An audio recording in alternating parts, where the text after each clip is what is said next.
Alô, povo abençoado, eu sou o pastor Cláudio Gama. Estou começando agora mais um Conversando com Gama. Seja muito bem-vindo.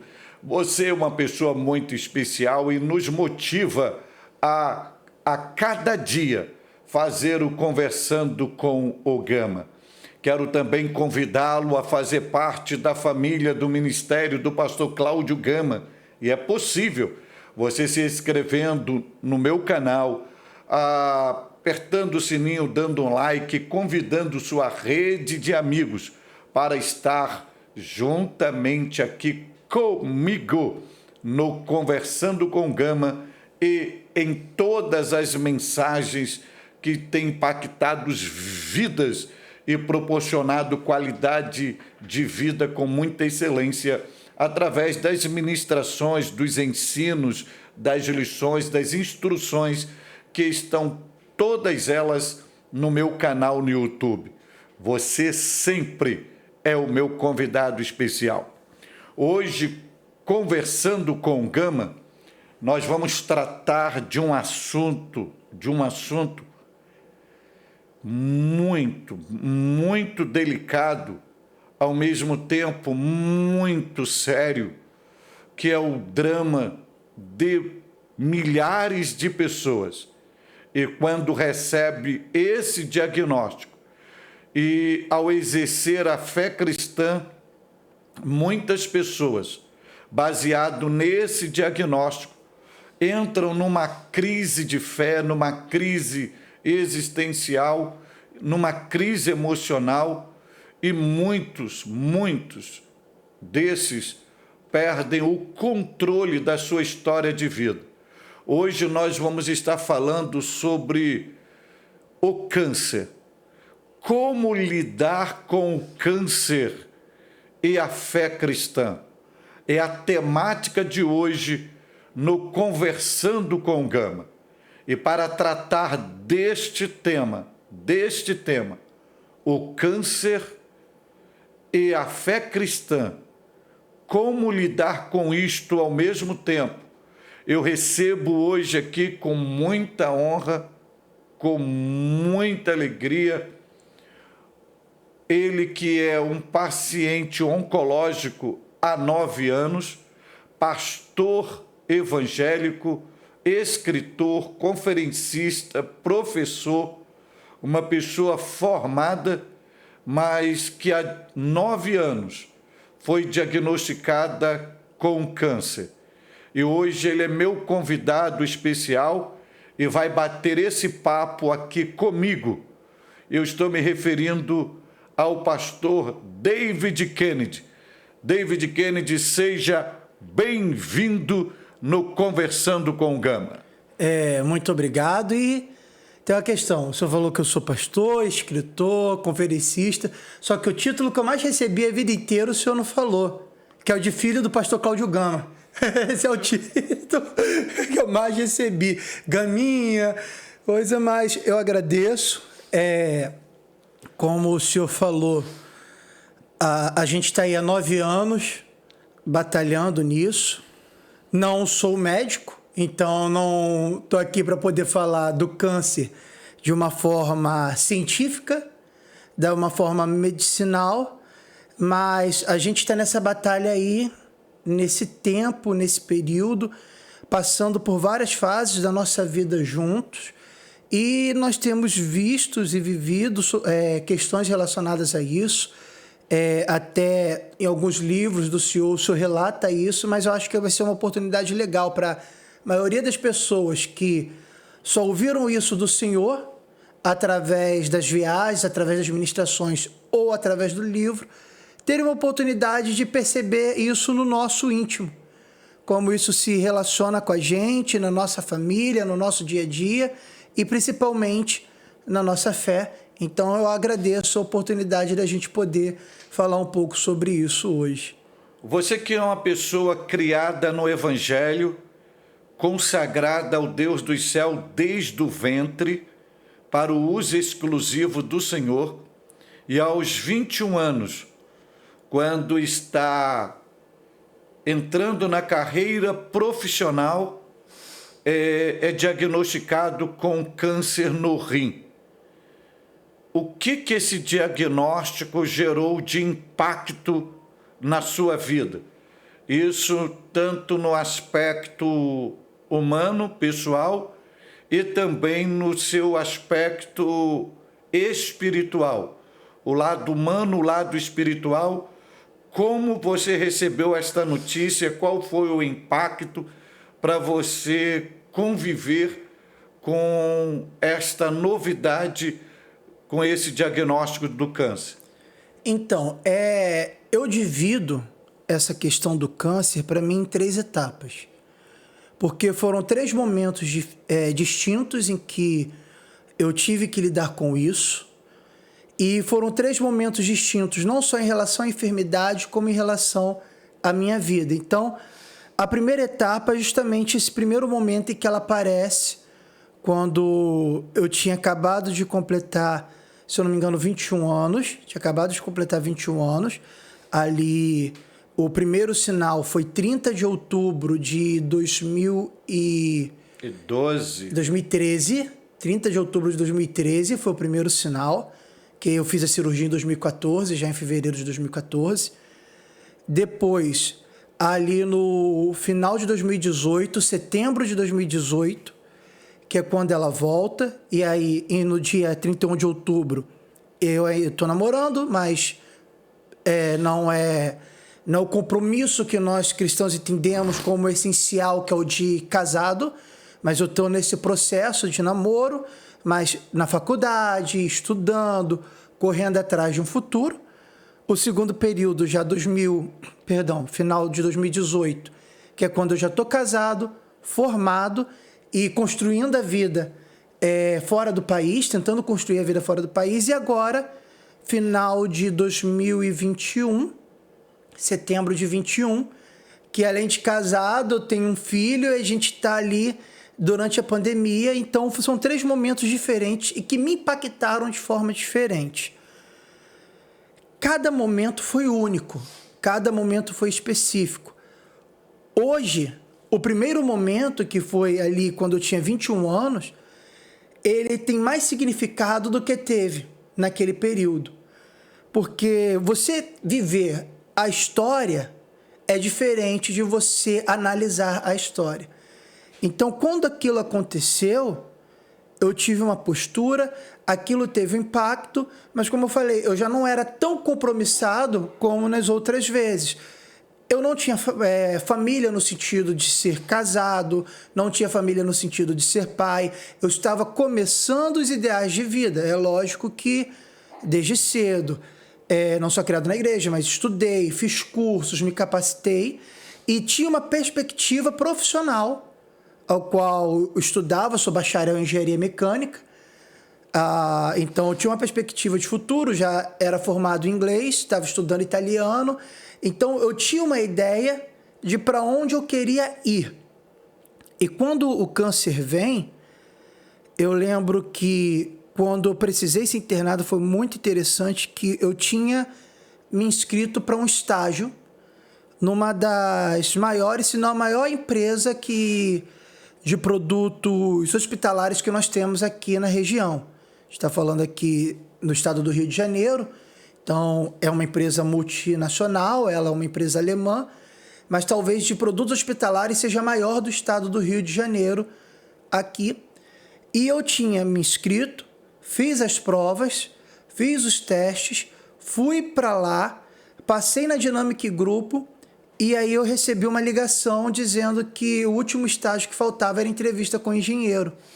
O que eu imaginava que, para mim, estava tranquilo, porque eu sei que o meu desempenho na fase foi boa. E uma questão de estágio, e não é uma questão de soberba, mas é de reconhecer que eu estava me capacitando para aquele momento. Sabia que isso não aconteceria se não fosse a vontade de Deus. Eu recebi a ligação, eles marcaram para que eu pudesse ir numa quinta. Isso foi numa segunda. Na terça, nós fomos no médico, eu me internei e não pude ir para a entrevista, devido ao câncer. Então, naquele momento, tudo que eu tinha planejado de estudar, buscar estar entre os melhores, de fazer cursos, de me capacitar, estar na faculdade, esperar o momento certo da faculdade para aplicar para o estágio, tendo a certeza que eu entraria já com algumas noções para me ajudar a desenvolver, que tudo parecia que ia caminhar, veio esse baque, não consegui contato com ninguém na empresa para que pudesse remarcar, e dali em diante eu não consegui mais nada. E dali, profissionalmente falando, eu trouxe só o diploma. Então, olhando hoje, quando eu vejo a minha vida profissional foi toda impactada pelo câncer. Toda impactada pelo câncer. E isso impactou a minha vida espiritual também. Só que, ao momento que a minha vida pessoal, a minha vida profissional, ela foi dando uma decaída, ao mesmo tempo a minha vida espiritual, ela foi elevando. Porque foi um dos principais momentos que eu entendi que nós não temos controle de nada. O impacto da doença ter vindo ali quando eu tinha 21 anos de idade foi um momento que eu pude entender de Deus que você pode se planejar ao máximo, você pode correr atrás ao máximo, você pode se dedicar ao máximo e ser justo. E eu não estou dizendo para ninguém que você não deva fazer isso. Pelo contrário, eu fiz e faço até hoje. Mas, acima de tudo isso, existe um Deus que controla, que direciona, e por mais planos que você faça, os deles são superiores aos nossos. E a Bíblia ensina que a resposta certa, o homem pode fazer planos, mas a resposta certa vem da boca do Senhor.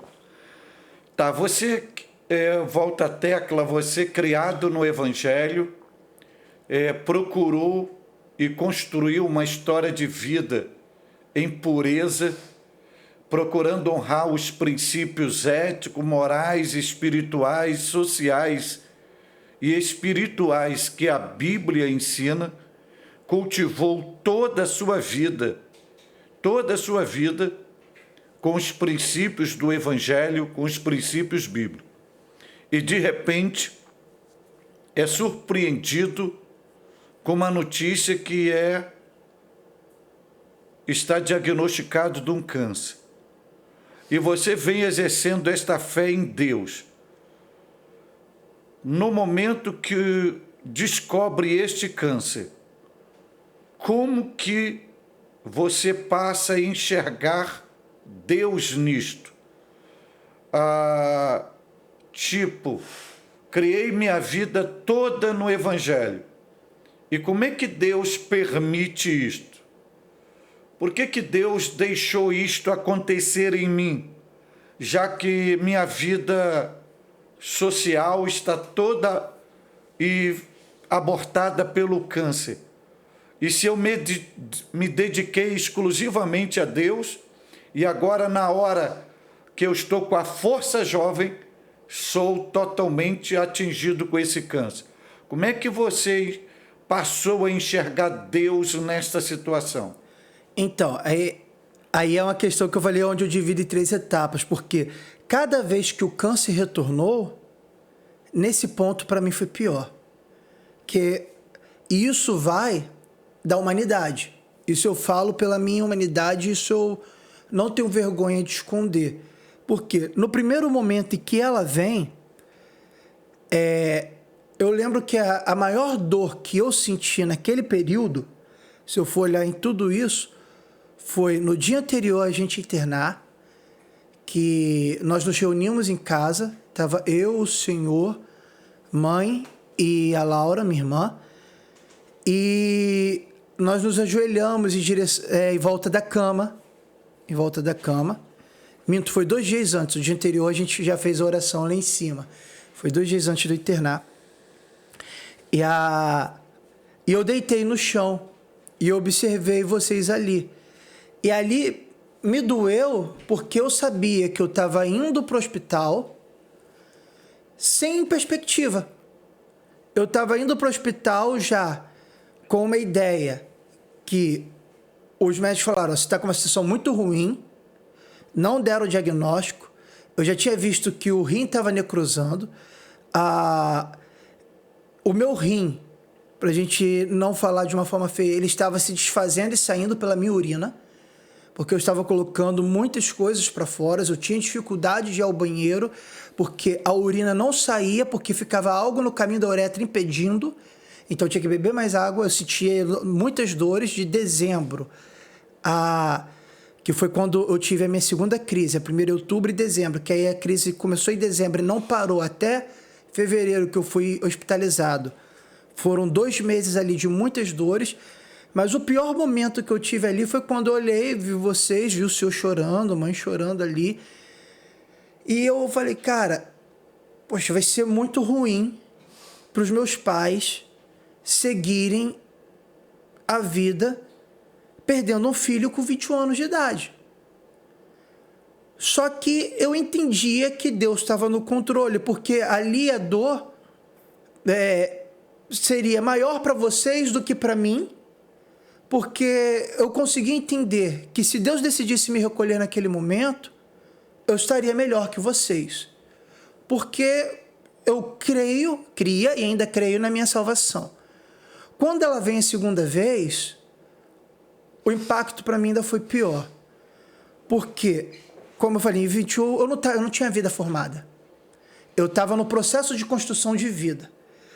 Quando ela vem em 19, final de 18, depois que eu me formei e não consegui nada aqui, a gente correu atrás, se virou, ligamos para amigos e conseguimos, por um milagre, uma pessoa que nós nunca tínhamos visto, que me recebeu no Canadá e nos ajudou a construir a vida lá.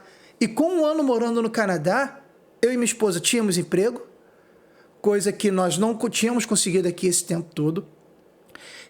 Nós estávamos desenvolvendo a nossa vida, eu estava aperfeiçoando o idioma e Deus nos deu graça ao ponto do pastor reconhecer o meu ministério e falar que havia uma cidade no Canadá que ele queria plantar uma igreja e que, se eu conseguisse os documentos, ele me colocaria lá para pastorear.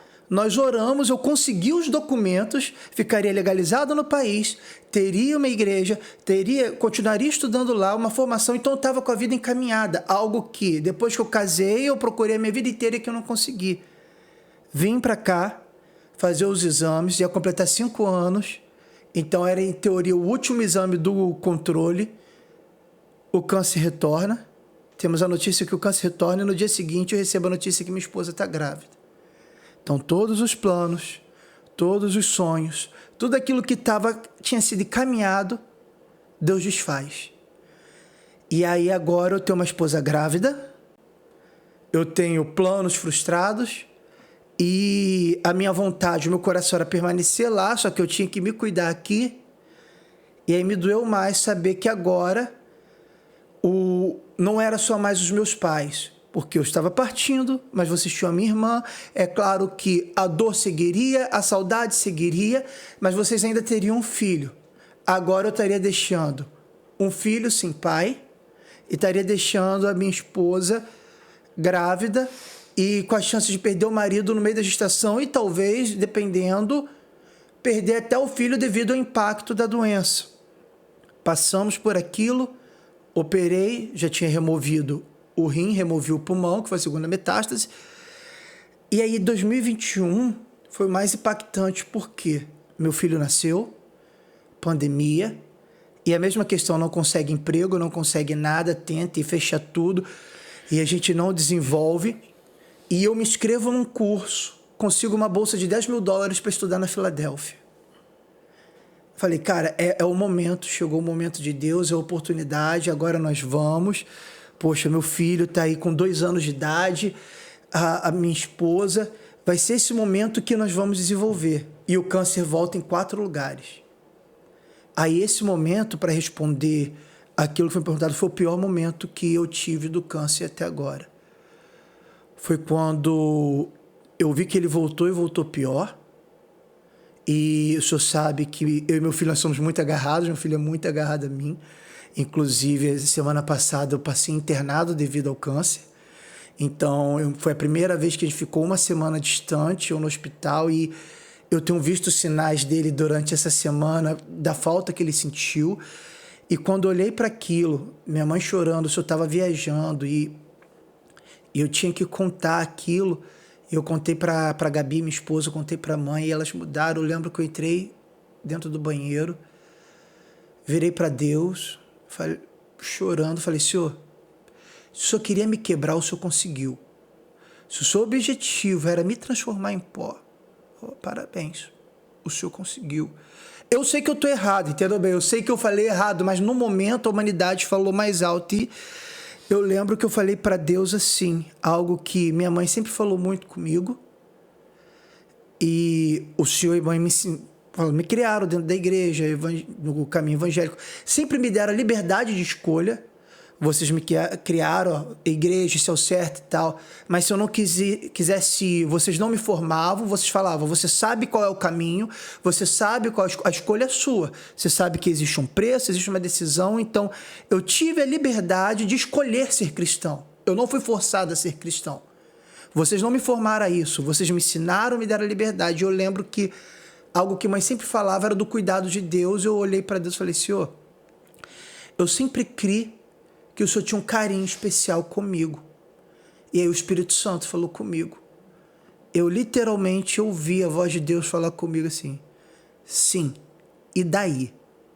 Aí eu parei, eu estava chorando na frente do espelho, olhei para o espelho, e continuei, falou, e falei, Senhor, eu sempre criei que o Senhor estava cuidando da minha vida. E aí ele perguntou, e o que esse diagnóstico muda nisso? Aí foi quando eu parei. Foi quando eu comecei a rir, que estava chorando, comecei a rir. Olhei para Deus e falei, Senhor, me perdoa. O Senhor está certo. Eu estou errado. Eu sou um ser humano. Eu sou falho. Eu sou miserável. Eu sou pecador. Eu olhei para a situação da minha família, olhei para tudo que estava ao meu redor e me destruí, me abalei, quebrei. Mas esse diagnóstico não muda o cuidado que o Senhor tem pela minha vida. Eu que estou errado. Me perdoa. E quando eu saí do banheiro, eu já saí diferente. Saí, chamei a Gabi, ela estava chorando, conversei com ela. E foi quando eu decidi e eu entendi que Deus nunca me chamou para os planos que eu fiz. Porque a minha vida inteira, eu sou filho de pastor, sou neto de pastor, sou sobrinho de pastor.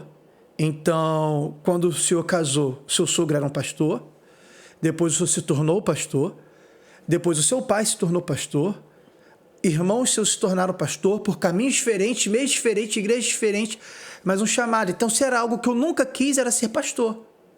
Ainda mais ser pastor sendo filho do Cláudio Gama. Porque poxa, o Cláudio Gama é conhecido internacionalmente. Cláudio Gama é o pregador dos congressos. Cláudio Gama é o pastor expoente do Brasil. Você chega na região norte, na região sul do país, dentro das Assembleias de Deus, você fala no Cláudio Gama, eu falo isso não para glorificar, mas para a honra e glória do Senhor Jesus, e reconhecendo que ninguém sabe que é o tempo de dedicação que o Senhor teve para isso, então é conhecido. Então, tipo assim, traz um peso ser filho do Cláudio Gama. E eu falava, cara, eu não quero ser pastor, porque eu não quero ser o filho do Cláudio Gama. Eu quero ser filho do meu pai, mas eu não quero ser o pastor que é filho do Cláudio Gama. Então eu fugia disso. E em 2012, Deus já tinha falado comigo que eu seria pastor. Mas eu corri, eu estudei, eu queria profissional. Eu falei, não, eu vou ser engenheiro, eu vou entrar numa empresa, eu vou assumir um cargo de diretoria, eu estou me capacitando, eu vou ser o melhor que eu posso. Da mesma forma que meu pai se dedicou. E hoje, abaixo da graça de Deus, ele correu atrás para ser o Cláudio Gama, ou ser o pastor Cláudio Gama, eu vou ser o David Kennedy. Eu vou correr atrás disso.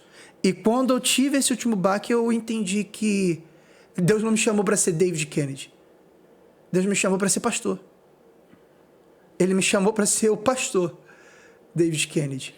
É justamente isso que eu vou te perguntar agora, e quem está nos acompanhando, falando sobre o câncer, vale aqui ressaltar que esse diagnóstico é o diagnóstico mais cruel de todos os diagnósticos do câncer. Porque o primeiro local que o câncer manifestou em você foi no rim, e primeira biópsia veio como grau 4, agressivo, linfonodo comprometido. Grau 4 na escala Furran, células claras, se eu não me engano. Isso. Linfonodo comprometido. Comprometido. E quando eu perguntei o profissional da área médica acerca disso, o que isso significava, ele disse para nós que você tinha acabado, que a medicina não poderia fazer nada. E hoje nós vivemos diariamente um milagre há 9 anos. Há 9 anos. E você entende que o câncer foi uma ação da vontade permissiva divina, ou a vara pedagógica divina para te levar ao pastorado? Sim. Não só isso. É interessante porque no dia que a gente saiu do diagnóstico desse médico, e o senhor falou acabado, mas o termo que o médico usou foi um termo pior. Pior, usei um termo mais... O senhor usou de eufemismo. Eufemismo mais brando. Mas o médico usou um termo pior, ao ponto do médico falar para o senhor que era para a gente sair de lá, correr para um oncologista, mas para o senhor já preparar o funeral, que eu talvez tivesse no máximo 6 meses de vida. Eu lembro que quando a gente saiu, ali ainda no pátio do Hospital Central da Aeronáutica, o senhor reuniu a gente, nos abraçou e falou assim: vamos confiar naquela palavra do salmista. Ainda que eu andasse pelo vale da sombra da morte, não temeria mal algum, porque tu estás comigo. Essa cena está viva dentro de mim, porque quando o médico, como você disse, ele usou um termo muito pesado para sinalizar que não havia mais possibilidade humana, médica para você, e ali na porta do consultório, ali no pátio, reuni você, a minha esposa, a família, e disse para vocês: Deus nos escolheu para atravessarmos o vale da sombra da morte. Mas saibam de uma coisa: nós não estamos sozinhos. Deus está conosco. E nesses 9 anos, a gente vive este milagre. No entanto, estamos aqui e aparentemente quem está aqui nesse bate-papo assistindo a gente, olhando para você, jamais imagina pelos seus traços físicos, pela sua aparência biológica, que você é um paciente oncológico. Mas ainda está em tratamento e uma demonstração que a gente vive o milagre de Deus diariamente. Exato. E aí, dentro do que o senhor perguntou, e foi interessante, eu quis voltar nisso porque nos últimos 2 domingos eu preguei exatamente a mesma mensagem, porque domingo retrasado eu estava em um evento, em um congresso pregando, e eu preguei em cima do Salmo 23, falando do cuidado de Deus. Quando eu cheguei em casa, isso foi dia 31 agora de julho, cheguei em casa, eu comecei a colocar sangue para fora pela garganta. Na segunda-feira pela manhã, levantei e coloquei foi muito sangue para fora. Fui para o hospital, ser internado. Devido ao tratamento, abriram 2 feridas por dentro do meu pulmão. Eu estava sangrando no pulmão. Isso tem exatamente 7 dias hoje que eu estava fazendo uma broncoscopia para eles lavarem o meu pulmão e analisar essas feridas no meu pulmão. E eu voltei para casa, recebi alta, e domingo agora foi sexta, estava lá na igreja e eu tive a oportunidade de ministrar. E eu quis pregar exatamente a mesma mensagem. No Salmo 23, sobre o cuidado de Deus. E tem algo nesse salmo, justamente nesse verso de número 4, que é onde eu quis enfatizar: ainda que eu andasse pelo vale da sombra da morte, eu não temeria mal algum, porque tu estás comigo, a tua vara e o teu cajado me consolam. E aí o senhor perguntou: você acha que o câncer foi uma vara pedagógica de Deus? eu tenho certeza absoluta disso, porque quando a gente olha, Davi, antes de ser rei, Davi era pastor de ovelha. Ele sabia a função da vara e do cajado. Há relatos, inclusive, de imigrantes que chegam em região onde existe o cuidado de ovelhas, deles acontecerem de ficarem abismados de que o pastor, para corrigir a ovelha, vai batendo com a vara de tal forma que às vezes chega a quebrar um osso da ovelha.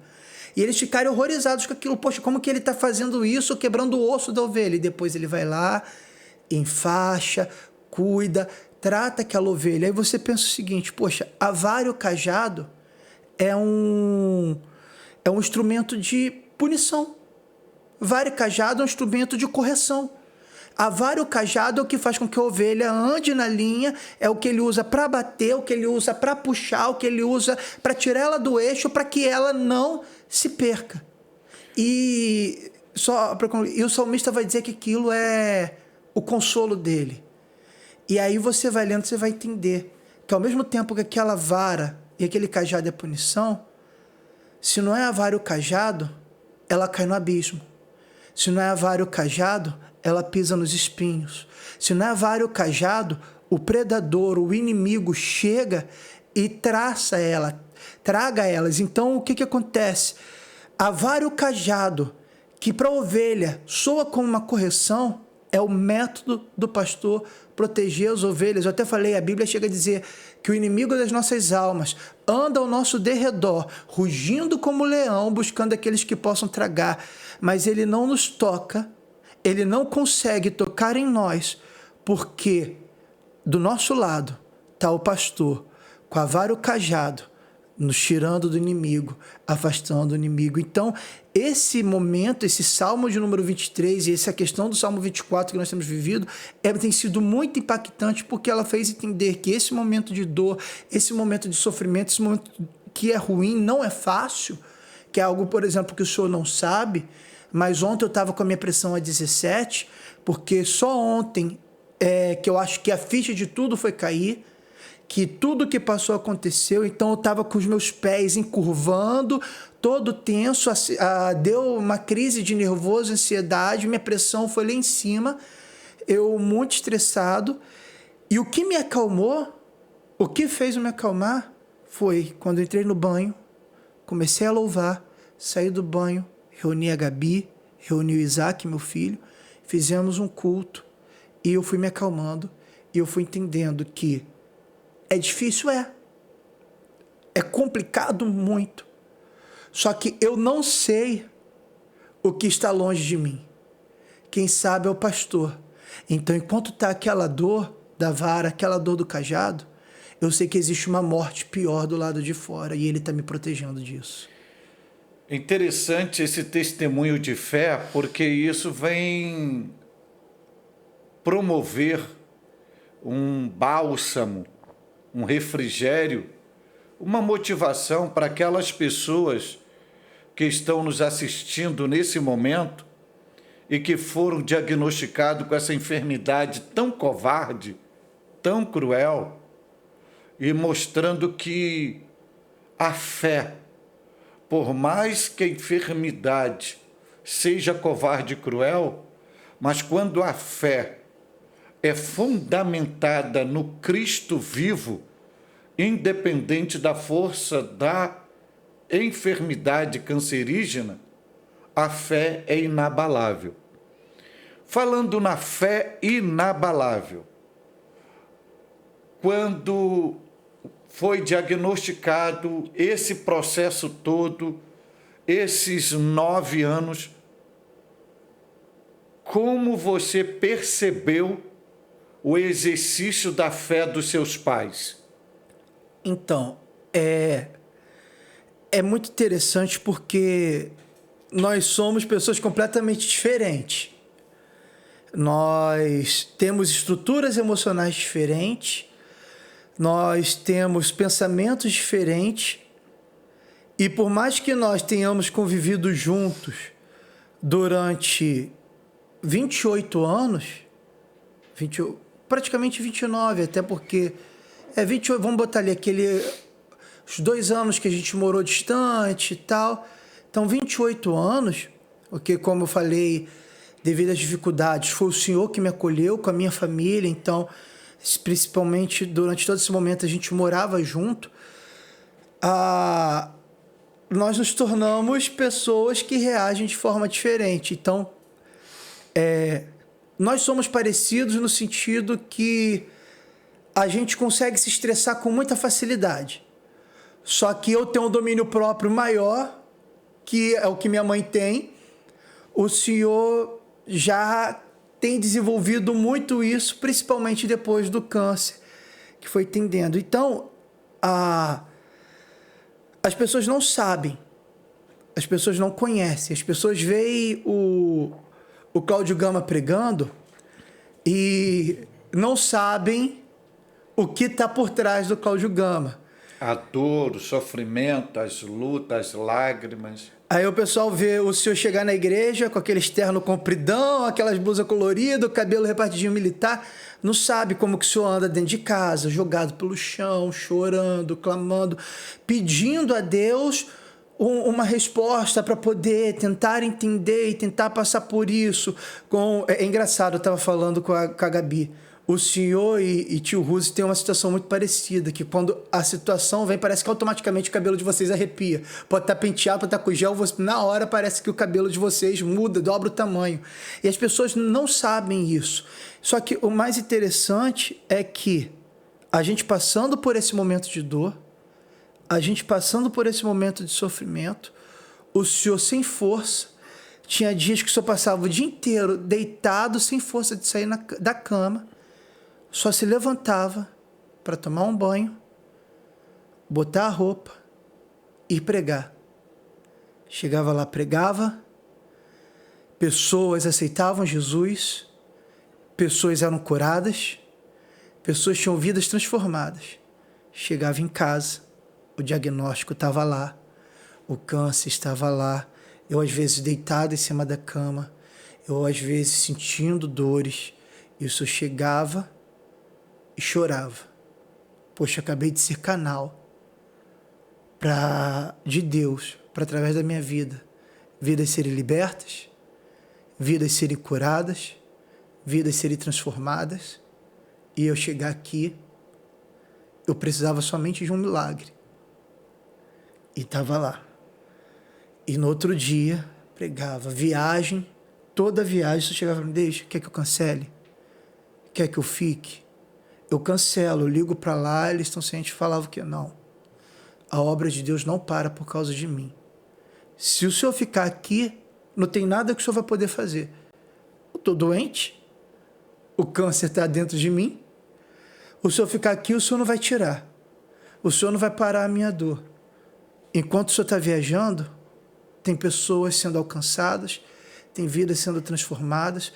Existe uma história escrita por Deus para que o Cláudio Gama possa alcançar essas pessoas. Então, se o senhor ficar por causa de mim, eu vou estar mais atrapalhando do que ajudando. Então, é uma situação... As pessoas não têm noção. As pessoas não sabem o que é você estar dentro de casa, e hoje eu consigo sentir um pouco melhor e não igual o que o senhor sentiu, porque a enfermidade ainda está em mim, não no meu filho, graças a Deus. Graças a Deus, mas eu imagino a dor de ver no filho, por causa do que eu ouvi do médico, do que o meu filho pode ter por minha culpa. O que o meu filho pode ter por minha culpa, e a gente ainda não sabe. É minha culpa, eu não escolhi ter o câncer, mas é algo que eu posso... Não pode se sentir culpado. Mas... A gente entende como uma regência da vontade de Deus, sim, visando nos levar a um nível muito mais alto de aperfeiçoamento, exato, de amadurecimento, de crescimento. E é interessante falar nisso aí, porque em momento algum a gente enxerga injustiça divina, claro, falta de amor divino, crueldade divina, infidelidade divina.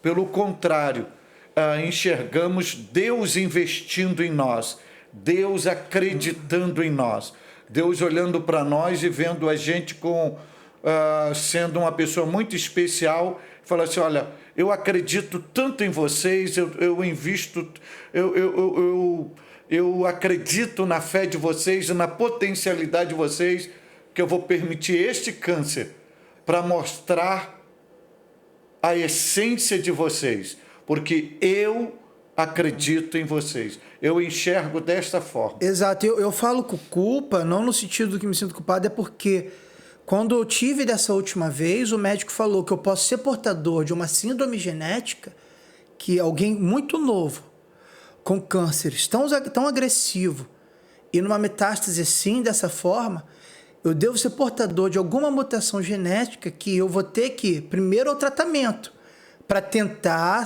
me manter vivo.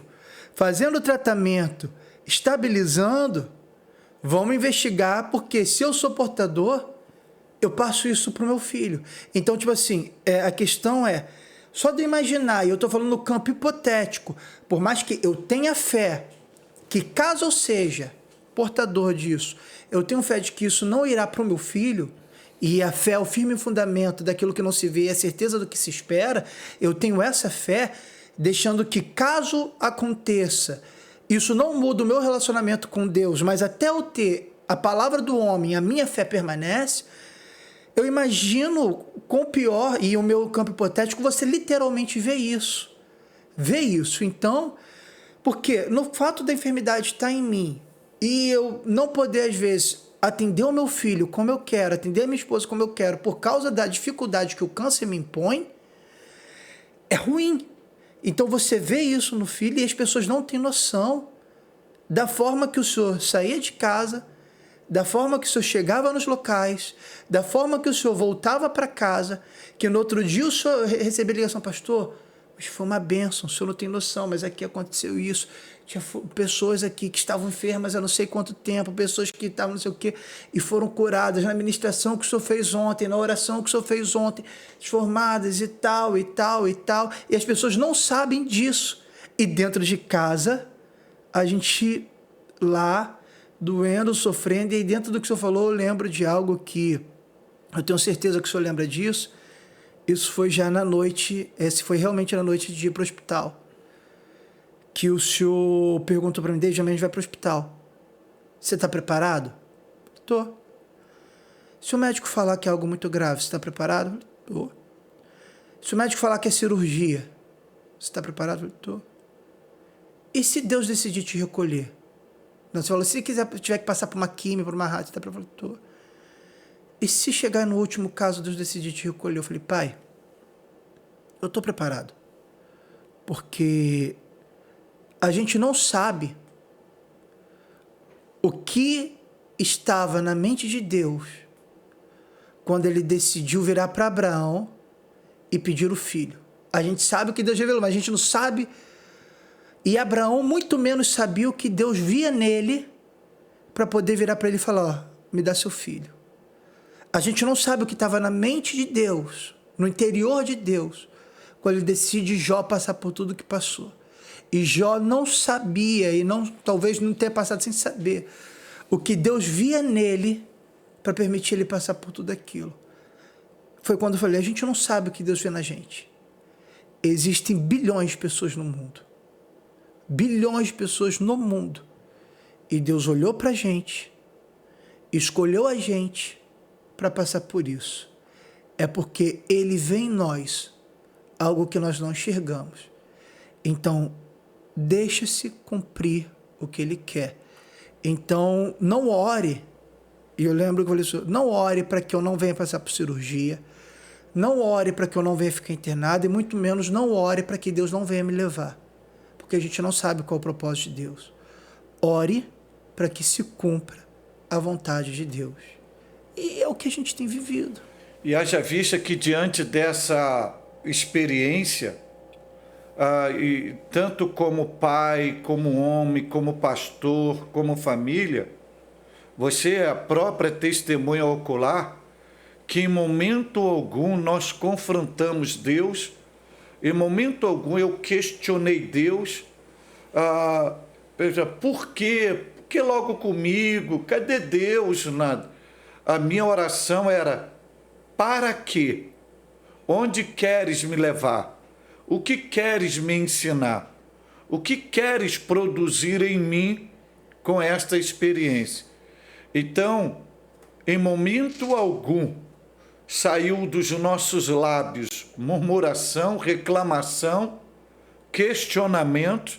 Pelo contrário, o que é expresso até hoje é gratidão. E você pode testemunhar aí que todos os diagnósticos que vinham, é o câncer voltou com força, alastrou, é metástase. Em todos os momentos, a gente se reunia para agradecer a Deus pelo câncer. Não é fácil, mas você levantar as mãos para o céu e dizer: Deus, obrigado por esse câncer, obrigado por ter nos escolhido, obrigado por estar investindo em nós, obrigado por honrar a gente, obrigado, obrigado, obrigado. Então eu falo isso não numa demonstração de superioridade, de vanglória, de santidade, mas é numa demonstração de reconhecer que Deus está acima de todas as coisas e que nós amamos Deus. Nós amamos Deus, independente de qualquer circunstância. Exato. E podemos falar igual Paulo falou: nada nos separará do amor de Deus que está em Cristo Jesus. E você pontuou muito bem, porque eu passava o dia sem beber, sem comer, sem me alimentar. A única coisa que bebia eram as minhas lágrimas diante da situação. E à noite ter que pregar fé, pregar esperança, pregar Bíblia para o povo, ver milagres acontecer e esperando um milagre em casa. Mas sem entender que Deus estava produzindo esse milagre diariamente. Haja vista que hoje nós estamos nesse processo há 9 anos e você está aqui. Esta já é a prova garantida da materialização de um grande milagre. E só lembrando ao pessoal que nos assiste agora, que outubro agora, o diagnóstico foi o pior de todos. Foi. O câncer voltou com força em todas as partes do corpo. 4 lugares com diferentes. metástase.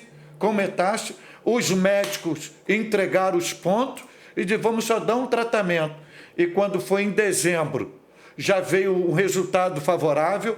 Em março, já veio um resultado favorável, onde os tumores diminuíram, o efeito diminuiu, a prática diminuiu, e a gente está vivendo esse milagre por uma gratidão a Deus. Exato. Aí eu te pergunto, em meio à dor, como agradecer? Cara, em meio à dor, só se resta agradecer. É engraçado, eu lembro que quando o estudo começou, 2013, eu estava começando a estudar. Deus tinha falado que eu seria pastor, sempre tive muito temor, não queria, mas eu comecei a estudar. Deus falou, eu vou para teologia, ajudava dentro da igreja, tem que estar pelo menos capacitado um pouco. E eu sempre gostei de estudar a Bíblia, por mais que não quisesse. Eu lembro que tem um texto em Atos, eu não lembro se é Atos 2 ou Atos 3, mas se eu não me engano é final de Atos 2. Depois que os discípulos, que os apóstolos são presos, que aí eles decidem que vão matar os apóstolos, e aí vem a palavra de Gamaliel falando: se for de Deus, não existe nada que nós possamos fazer para impedir esses homens de falar. E aí eles decidem então não matá-los, mas batem, castigam, e depois eles são libertos. E o último versículo desse capítulo, se eu não me engano, é Atos 2, final de Atos 2, vai dizer assim: e eles saíram alegres de padecerem pelo nome do Senhor. Eu lembro que eu li esse texto exatamente no período do diagnóstico, e eu entendi, cara, não houve e nem haverá alguém na história da humanidade que sofreu mais do que o Cristo. Porque as pessoas podem dizer, mas o Cristo não ficou doente, ele padeceu de cruz, foi uma humilhação. Mas a gente tem que olhar o contexto geral. A gente está falando do próprio Deus, que decidiu se encarnar, abriu mão dos seus atributos. Aquele que era ilimitado tornou-se limitado. O que era o pão da vida passa a ter fome. O que era água viva passa a ter sede. O que é a força passa a ficar cansado. O que não dorme passa a ter sono. Aquele que é o dono de tudo passa a ter que trabalhar para poder ter condições de se alimentar. Aquele ao qual é o verbo vivo, é a palavra, é o logos, passa a ter que aprender a falar. Aquele ao qual nunca teve necessidade passa a precisar de alguém para limpá-lo, precisar de alguém para... Ele passou tudo. E a Bíblia vai dizer que em tudo ele foi tentado. Então, ele sofreu, ele padeceu, porque a questão é, nós estamos aqui no nível de miserabilidade humana. Estamos vivendo essa miserabilidade por causa do pecado. Ele não. Ele é santo. E ele abriu mão de tudo isso para vir para cá, para padecer o que nós padecemos. Então, ninguém sofreu, no contexto geral, nada que se compare ao sofrimento do Messias. Nada, nada, nada. E aqueles ao qual o seguiram, principalmente os que deram continuidade direta ao ministério de Jesus, os apóstolos, somente um deles morreu de velhice, que foi João. Foi João. Morreu de velhice e preso. Fora isso, todos os outros sofreram, foram humilhados, castigados. Inclusive Paulo, como ele mesmo diz, vem como um abortivo, não era apóstolo direto de Cristo, mas o próprio Cristo chamou para ser apóstolo. É um cara que eu olho muito, porque Paulo me fez entender a diferença de projeto e propósito. Porque Paulo projetou a sua vida inteira. Paulo estudou na melhor escola, aos pés de Gamaliel, Gamaliel neto de Hilel. Então, Gamaliel foi sucessor de Hilel. Paulo, tudo indica que seria o sucessor de Gamaliel. Era um cara que tinha acesso fácil à sinagoga, era um cara que as pessoas respeitavam, um cara que se programou para ser o cara. Esse era o projeto de Paulo. E dentro do propósito de Deus, o cara com cidadania romana, com cidadania judaica, o cara que ia, entrava, transitava, fazia, acontecia, vai ser despejado de tudo isso, passa a ser perseguido, passa a sofrer, passa a sentir dores. Onde entra o que antes era respeitado passa a ser rejeitado. O que antes era ouvido, ninguém quer ouvir.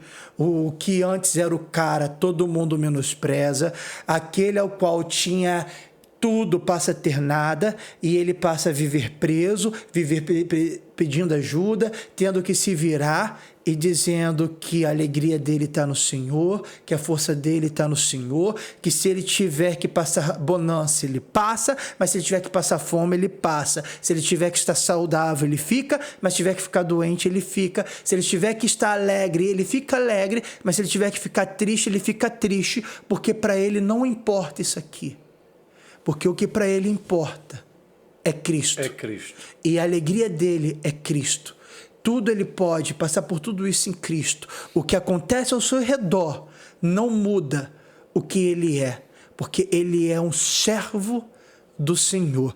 Então, chegou até a dizer, eu sei em quem tenho crido. Crido, poxa, tem o texto de Paulo, se eu não me engano, está aos Efésios, final da carta aos Efésios, se eu não me engano, ele está preso, ele escreve, se eu não me engano, é no final da carta aos Efésios, eu não lembro se é a carta aos Efésios ou Filipenses, mas eu tenho quase certeza que é o final da carta aos Efésios, que ele vem falando ali das armaduras, e no final ele fala o seguinte, peço que vocês orem por mim, não para que eu seja solto.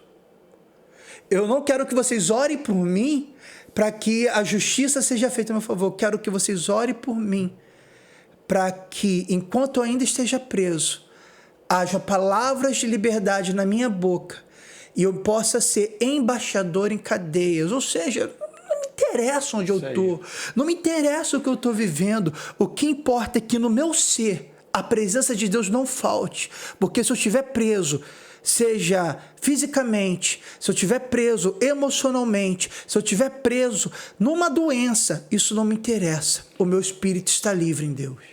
Baseado nisso, Paulo e Jó foram tem sido minha inspiração para lidar com esse processo do câncer. Haja vista que quando você estava para fazer a remoção do rim, quando eu entendi que não havia mais jeito que você estava sentenciado à morte, eu estava em cima do vão central da Ponte Rio-Niterói indo buscar suas roupas para a rede hospitalar, e eu levantei as mãos aos céus e eu disse 4 coisas para Deus. Primeiro, eu disse a palavra que Abraão liberou a Isaac: Deus proverá. A segunda coisa, eu disse o que Jó disse quando perdeu tudo: no sair do ventre da minha mãe, nu eu tornarei para lá, o Senhor o deu, o Senhor o tomou, bendito seja o nome do Senhor. A terceira coisa que eu disse foi o que Jesus dissera no Getsêmani: Senhor, se possível, passa de mim este cálice, mas todavia não faça a minha vontade.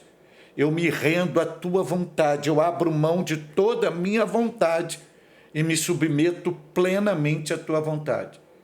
E a última coisa que eu disse para Deus naquele momento foi: o David não é meu, eu não sou o pai do David, o David é teu, Senhor. Eu sou apenas um mordomo que o Senhor confiou a mim, o teu filho, para cuidar dele para ti. E eu tenho cuidado nesses 21 anos. E se o Senhor achar graça em mim, como achou durante esses 21 anos para cuidar do teu filho, e se o Senhor quiser e permitir que teu filho fique comigo, eu cuidarei dele até a velhice dele. Eu disse isso para Deus, e hoje nós convivemos com esses 9 anos, mostrando que é possível, em meio ao sofrimento, você cultivar a fé, você fortalecer a fé e o teu amor por Deus aumentar. Exato. Baseado nisso, David, tem milhares de pessoas nos assistindo agora. Pessoas evangélicas e não evangélicas, que foram diagnosticados com essa enfermidade cruel, covarde, que é o câncer.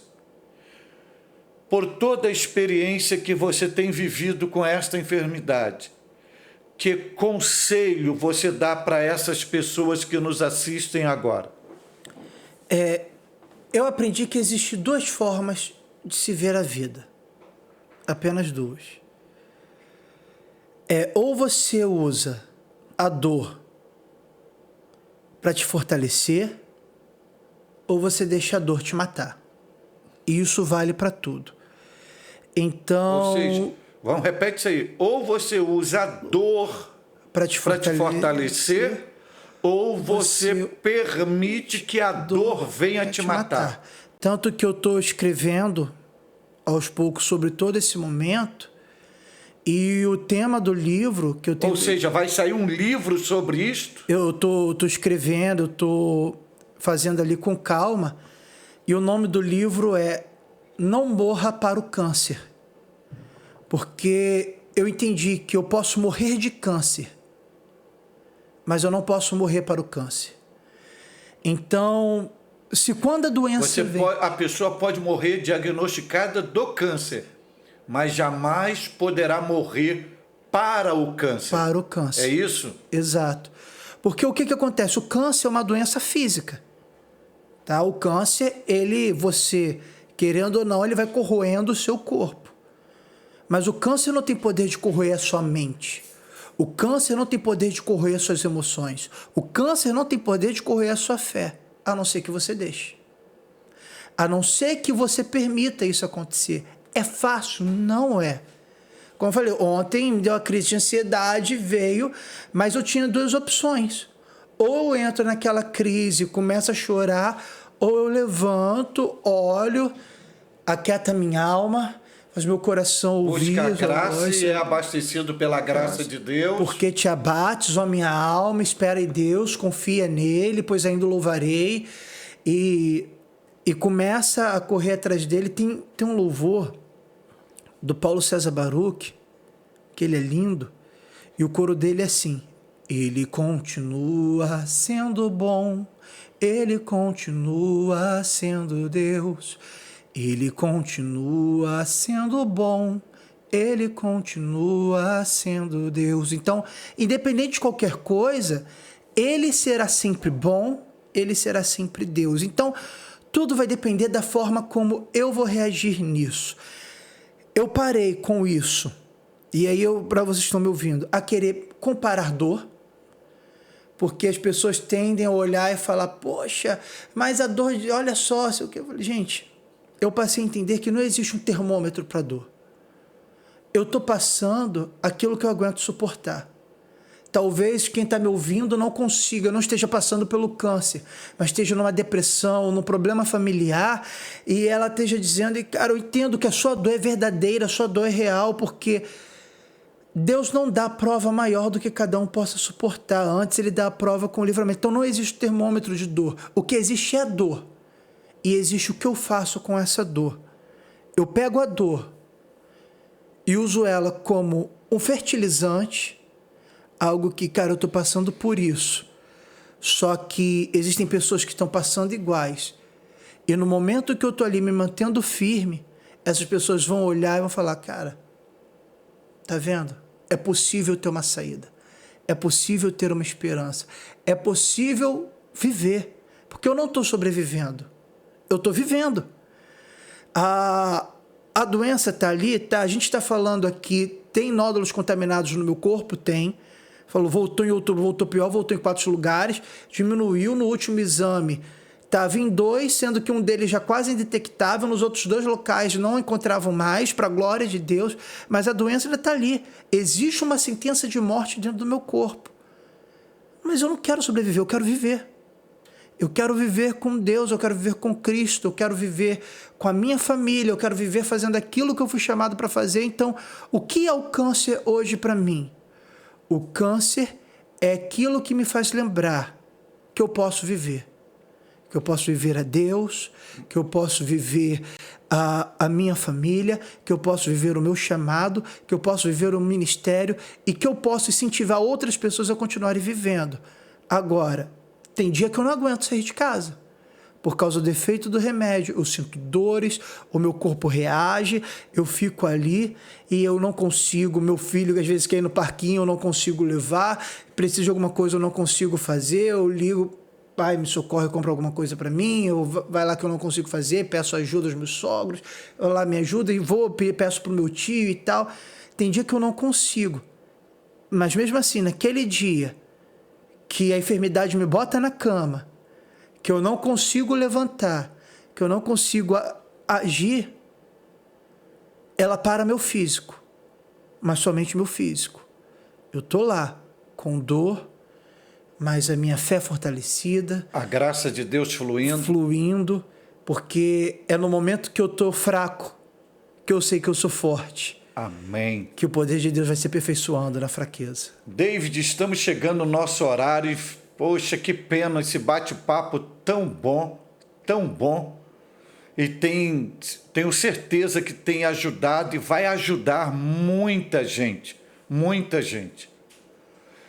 E se o pessoal desejar convidar você para pregar, para testemunhar, para dar esse testemunho de fé, para ajudar outras pessoas nos eventos deles, como faz para ter acesso ao teu contato? Acho que o caminho mais fácil é o Instagram. Todo mundo tem Instagram, até ver se depois o Daniel, eu deixo escrito, ele coloca ali na tela pra gente. Mas é Davi com D mudo no final, D-A-V-I-D, David, Kennedy, K-E-N de navio novamente é D-Y, underline oficial. Tenho quase certeza que é isso, David Kennedy, é isso mesmo. Underline oficial. Eu quero desde já te agradecer pelo tempo, pela doação, pela atitude. Underline não, é ponto. David Kennedy, ponto oficial. Ponto oficial. Por disponibilizar aí o seu tempo, o seu dom para vir aqui nos abençoar, dando esse testemunho de fé, que eu tenho certeza que será fertilizante na vida de muita gente. Amém. Muito obrigado por esse momento de edificação, de fortalecimento, de crescimento e de irrigação espiritual, emocional, motivação para a vida, independente das circunstâncias. Esse testemunho, com certeza, será usado como exemplo para muitas pessoas superarem as barreiras que elas estão enfrentando. Eu agradeço, deixar algo claro aqui para todo mundo, para você que está me ouvindo. Eu não sou melhor que você. Não pense que eu sou mais forte que você. Não pense que eu sou diferente de você. Pelo contrário, talvez eu seja até pior do que você. Eu sou falho, sou pecador, sou miserável, sou um ser humano que depende da graça de Deus. E é isso que tem feito a diferença na minha vida. E eu falo isso para todos. Eu não estou dizendo que, ao se aproximar de Deus, que esse é o meu desejo para você que está ouvindo, você vai ser curado. Porque eu estou falando sem ser curado. A cura é um propósito. A cura é um propósito, é algo que pode... Então, eu não estou falando que você vai ser curado. Mas o que eu sempre falo é que, ao se aproximar de Deus, você não passa por isso sozinho. Você passa por isso na certeza que existe alguém que é, ele sim, maior do que você, melhor do que você, mais poderoso do que você, mas que decidiu te amar e passar por tudo isso junto de você. Então, a grande diferença na minha vida não sou eu. A grande diferença na minha vida tem sido a graça de Deus. Pois bem, querido, estamos encerrando agora mais um Conversando com Gama. O tema de hoje, o câncer e a fé. Como lidar com isto ao mesmo tempo? Quero agradecer muitíssimo a tua audiência. E se você ainda não se inscreveu no meu canal, faça isso por gentileza, venha fazer parte da família do Ministério do Pastor Cláudio Gama, se inscrevendo, apertando um sininho e fazendo um like. Lembrando sempre, venha com a gente porque juntos somos muito mais fortes e juntos chegaremos muito mais longe. Acredite, em Deus faremos proezas. Deus te abençoe, fique na paz e até o próximo, permitindo Deus. Até lá!